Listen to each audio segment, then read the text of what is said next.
who will preach, who has a unique way of articulating what thus saith the Lord. And I'm excited down in my soul to have him sharing with us for the 11th communion of 2017. Yes. I pray that the Lord will give you listening ears, incline your spirit to hear what thus saith the Lord. After the music ministry of the St. Martin's Church, we shall hear from none other than Bishop Kevin Daniels. Receive them on this afternoon as they shall come. Amen.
That's kept us.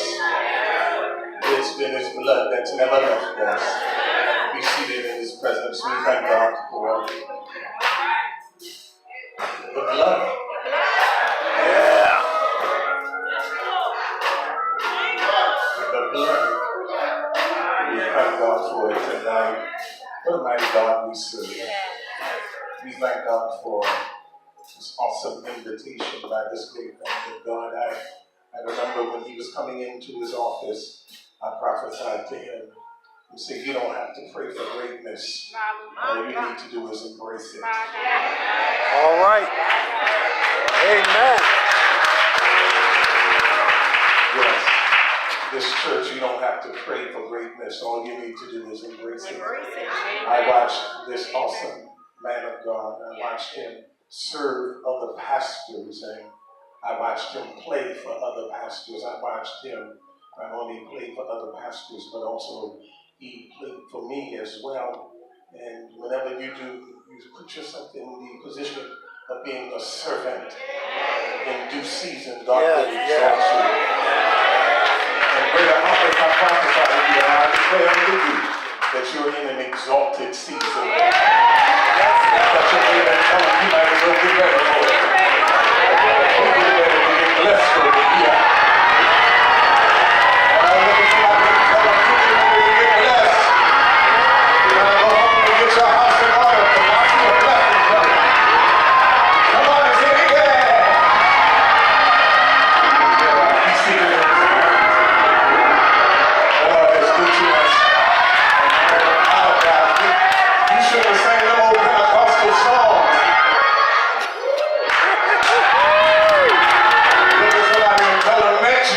of the out year.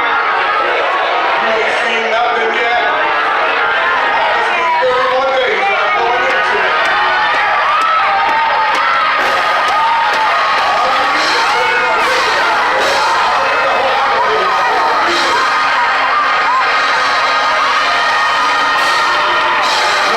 We gotta get your help. I know you got work in the morning. And tell somebody else in the devil, this is a blessing season. You can get through hell and high water. You might as well get right. Yeah. You see what it is, brother. Hallelujah. The Lord told me to tell you, don't break the greatness. Embrace it. Embrace it. All you gotta do is walk in it. You're already great.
There's greatness on your life. And it ain't gonna be able to stop. Not this season.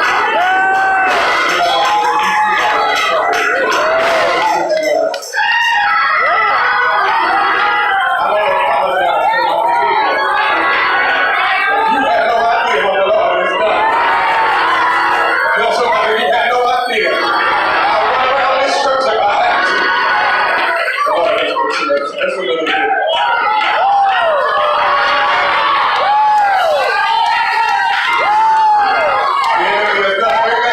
To stop you. It's impossible right now to stop you. Somebody say yes, Lord.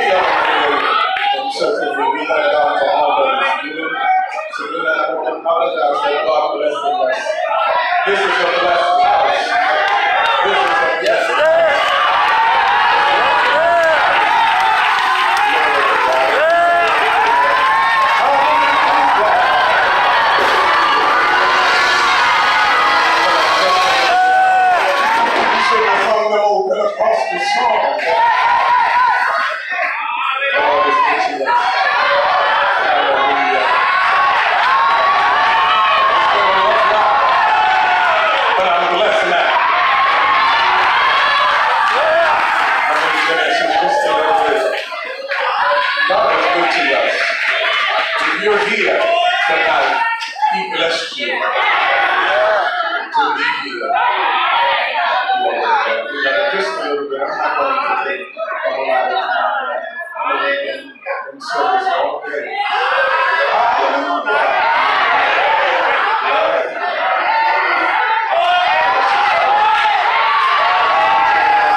very familiar passage of scripture. Let me say a few words to you. And we can get on out of here. We can have communion. I'm so grateful for the blood. You put the blood on my doorpost. And I was able to sleep through the night. Yeah. Without hurt, harm, or danger. Yeah. Genesis 4, just a little bit here, to this great man of God. I want to take about 15 minutes of your time. And then we're going to shout the harvest over. But there is a harvest in the harvest. Yeah. There's a harvest here. And here it is, just a little bit. And Adam knew his wife, and she conceived, and she bare Cain, and said, I have gotten a man from the Lord. And she bare again his brother Abel, and Abel was the keeper of sheep, but Cain was a tiller of the ground. And in the process of time, it came to pass that Cain brought of the fruit of the ground an offering unto the Lord, and Abel also brought the firstlings of his flock and the fat thereof, and the Lord had respect, however, unto Abel and his offering, but unto Cain and to his offering he had not respect. And Cain got upset, and his countenance did fall. And the Lord said unto Cain, why art you wroth, and why is your countenance fallen? If thou doest well, shalt thou not be accepted? And if thou doest not well, sin will lie at the door. Yeah. And unto thee shall be his desire, and thou shalt rule over him. And Cain talked with Abel his brother, and it came to pass that when they were in the field, that Cain rose up against Abel his brother, and he slew him. And the Lord said unto Cain, where is thy brother Abel? And he said, I know not. Am I my brother's keeper?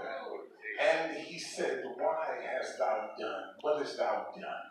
The voice of thy brother's blood crieth unto me from the ground. I'm going to use for a subject, Satan, the blood is against you. Come on, preacher. Satan. Yeah. At the end of the year, this blood. Somebody say, this blood is against you. Just a little bit. Let me just give you a few things while I pay off my school loan. This particular, we've been in Baltimore City. This epidemic that we've been in, and we've been in an epidemic, and it is the rise of violence in our city over the last few and recent days, to the degree that it has created what we now call not an epidemic, but an endemic. In other words, it is trying to create a level of permanency. Here, we shouted the harvest over in this morning's service, and we prayed that before we leave here, we're going to rebuke this devil. We're going to do it together. In other words, beloved, this endemic will be here permanent with us, especially if left undealt with appropriately.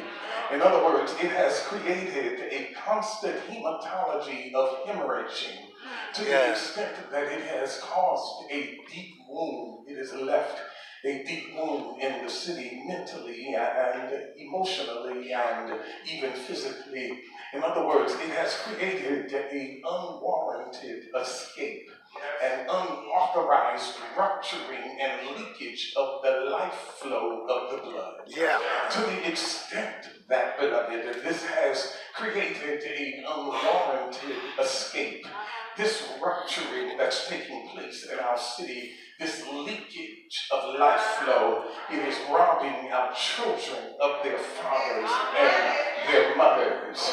This rupturing is robbing our fathers and mothers of their children, to the extent where, beloved, this rupturing that is taking place in the city, I'm going to bring you home in a few more minutes. It is robbing us of our DNA and the unwinding of our DNA. It is robbing us of the RNA from sending messages and unlocking the rest of your potential into uncharted possibilities.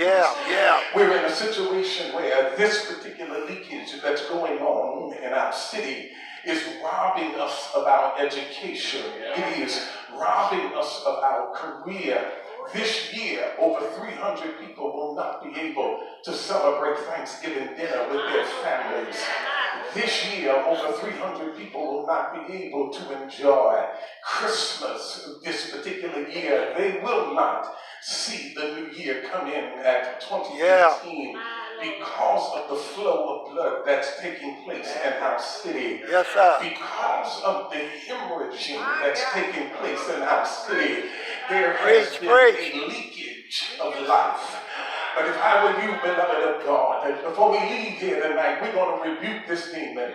Because now we're dealing with a demon now. Now we're dealing with principalities and powers, spiritual wickedness in high places, rulers of the darkness of this particular world. We are dealing with some high stuff. But what we're seeing in our city, we're seeing it from the system and the streets. We are seeing what we call a misappropriation of the value of life. It is not just an economic problem. It is not just a housing or a voting problem. It is not just an education problem, but it's deeper than that. It is a humanity problem.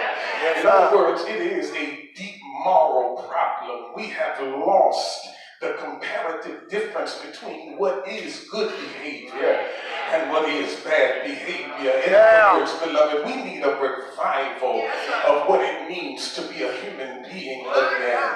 What it means, beloved, is that we need a revival of what it means to flourish and what it means to strive and thrive again. And what our communities need, beloved of God, and I got about 10 more minutes of Minister Stacy, what our communities need is a transfusion. What our communities need is a transfix. In other words, beloved, there is a correct, when you understand what a transfusion is, it is an exchange of the proper blood flow into a new exchange of blood flow. We need a transfusion. We need an exchange of plasma and platelets, of red and white blood cells. We need a transfusion. Somebody say yes to the Lord. In other words, a transfusion is where you need a fresh supply of oxygen so that you can breathe again and stop hyperventilating. In other words, beloved, we need a proper nutrients. We need the ability to grow and to develop again with the transfusion. We need to remove the waste and cause the circulation and the coagulation to take place in the stop the hemorrhaging in our city. We need somebody in the city that can hear from God. Somebody say yes, Lord, again. I promise you I'll move quickly. Touch somebody and tell them, let's stop the bleeding. We need, beloved, a transfusion. We need to restore the temperature and the correct climate in our homes and in our communities. In other words, beloved, let me go to the text for a minute here, because ultimately God gives us the plan on how, if you're going to use the blood, if you're going to partake of the blood this after tonight, if you're going to use the blood, there is a remedy, there is a sketch for how you need to use this particular blood. I'm not talking about any blood. I'm talking about this blood. Somebody say this blood. I feel the Holy Ghost in the house tonight. It ain't any kind of blood, but this blood. Before we leave here tonight, we're getting ready to have a transfusion. In other words, God's getting ready to replace something old in your life so that you might have something new in exchange for a new life.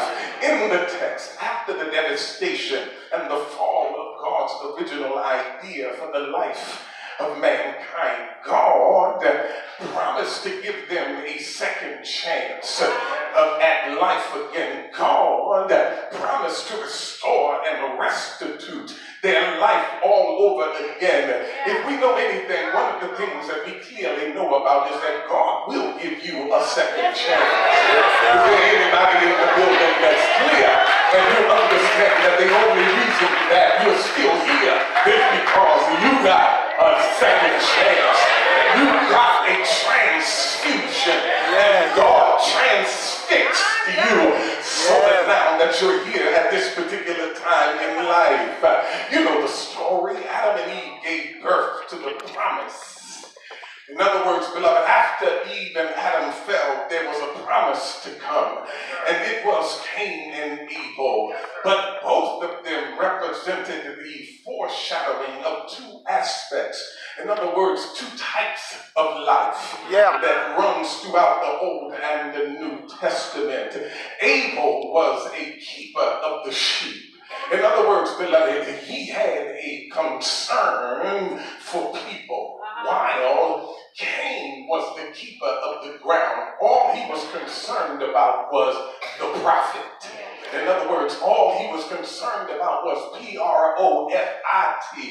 but Abel was concerned about souls. A little church in just a few minutes here. In other words, but God, you know the story, God preferred Abel's sacrifice because it was about people. That's right. And it was about his willingness to sacrifice until he came into what was properly his, and what he worked out, in other words, beloved, was for the benefit of not just himself, but was for other people. Not just about how he made it, no, it was about how other people make it. And what Cain did, he worked out of his flesh. In other words, beloved, he selfishly did things for himself. It wasn't about other people, it was about his profit. In other words, there's nothing wrong with the profit. In other words, but as long as it's done the right way and in line with proper priorities in your life. In other words, beloved, every project Cain worked on, he did it out of his own flesh. Ultimately, God rejected that because this is not what God asks for. Or do we have people in the church? In other words, they're operating and working out of their own flesh, but it is not what God has asked for. And like Cain, God rejected it. In other words, he got up early in the morning and worked for nobody but himself. And the results benefited nobody but himself. There are still in the body of Christ two types of people. In other words, instead of working for and with other people, instead of sacrifice, selfishly, we work selfishly, they work selfishly for themselves. You know what I mean? In other words, when they show up, they keep confusion. When they show up, they keep strife. When they show up, they keep division in the house. Oh, come on, beloved of God. You know what I'm talking about. When they open their mouth, it's nothing but negativity, and it is nothing but causing challenges in the room. In other words, they work hard, but they work hard for themselves. Beloved of God, some of you have no idea what it took people to be here. You have no idea how hard people work just to be here. How dare you come in with a Cain spirit? I don't know about you, but I think I'm in the right house. I come against the spirit of Cain in the house. I come against the spirit of Cain at St.Martin. It doesn't happen here at Greater Harvest. Maybe it's just St.Martin, but I come against the spirit of Cain. It's a spirit, beloved, that wants to cut off the lifeblood of somebody else. It's the spirit, beloved of God, that wants to keep confusion in the house. And where we're going, we don't have time. Is there anybody in the building? You don't have time for confusion. You don't have time to sit up and wonder what everybody else is doing. This is about teamwork right now. This is about moving God's agenda in the lifeblood of this particular church and the vision that God has given the man of God. We're going to need everybody to get the job done. And I come against the spirit of Cain up in here. You should not have invited me if you didn't want me to set things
standing before him, and instead of moving in the will of God and rectifying the problem, he commits the first act of violence in the Bible, recorded in the Bible. Instead of fixing the mistake, he worsened it. Instead of amending it, he acted out of a spirit of jealousy. In other words, you know what jealousy is? It is a disposition of resentment because things did not work out for you the way that you expected. It's the spirit of jealousy. In other words, beloved, it is a violent spirit. Whenever you're envious and jealous of someone else, it is a vile spirit. You might as well kill them ultimately because you've been in their presence and you're killing them with your words. But even on tonight, while we're in the blood, we come against the spirit of jealousy. If you want to get to where I am, you got to work for it. Is there anybody in the building? You work hard to be here. You work hard. You're 50, you're 60, you're 70, and you're 80, but you worked all of your life just to get here. There is no easy way you're going to get into this. You've got to work hard. Touch somebody and tell them work hard. You know the story, beloved. I'm going into my seat here. You know the story. The Bible said he killed his brother. Almighty. Almighty. I feel the Holy Ghost in the building. He killed his brother. He didn't kill a stranger. He killed his brother. He didn't kill somebody that lived outside of his house. He killed somebody in the house. We come against this killing.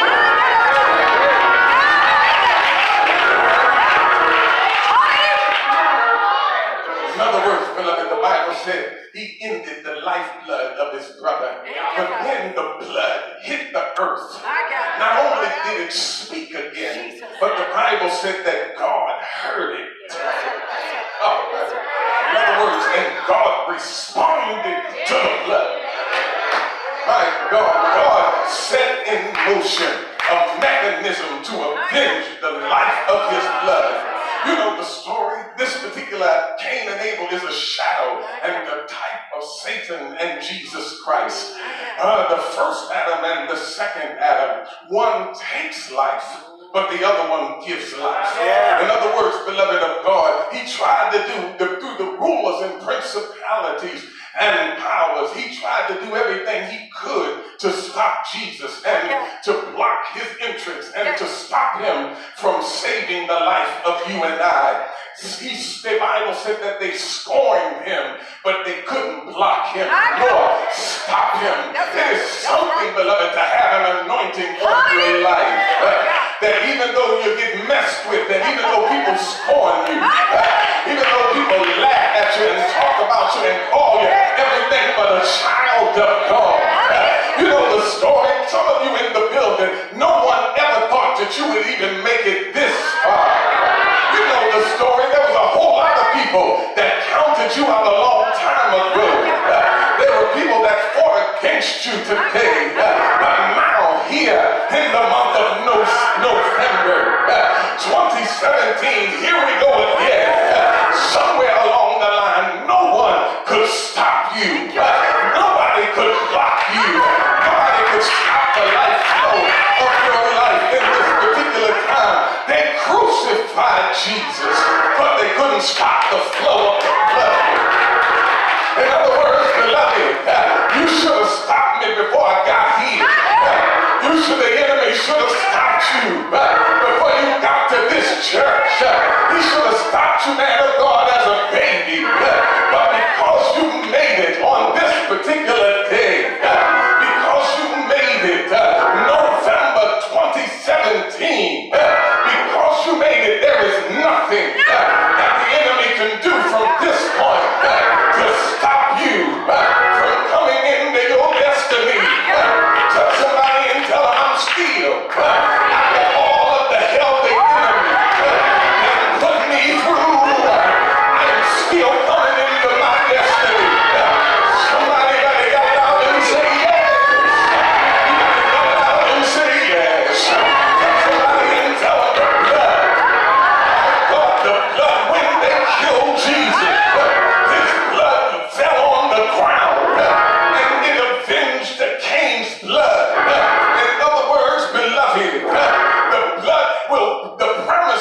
life. The blood will give you the promises of life.